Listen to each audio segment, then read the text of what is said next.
हर छोटी बड़ी खबर के लिए अनस न्यूज़ ऑफिशियल को सब्सक्राइब करें, शेयर करें, लाइक करें और बेल आइकॉन ऑन करें। और आप सभी दर्शकों को नमस्कार। कोई और आगे शुरू करेंगे तो हरिओम से आगे हेलमेट पहनना कितना, जैसे कि आप काम कर रहे हो तो आपका जो यूनिफॉर्म पहनना कितना जरूरी है। रोड पे आने के बाद भी रोड की यूनिफॉर्म पहनना जरूरी है, जैसे कि हेलमेट, सीट बेल्ट, बिना mobile driving, wrong side driving नहीं करना है।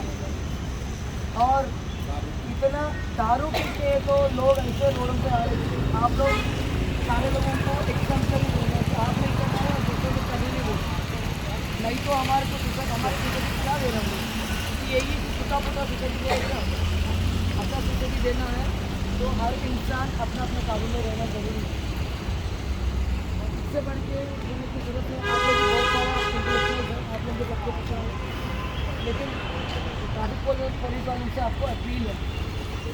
Thank you for calling.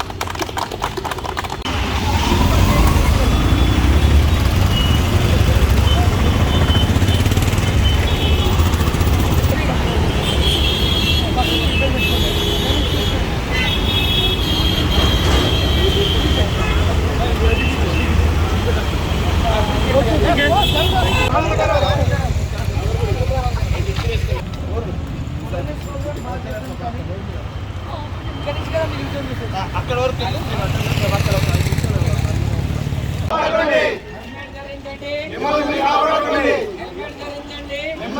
కాపాడుకోండి.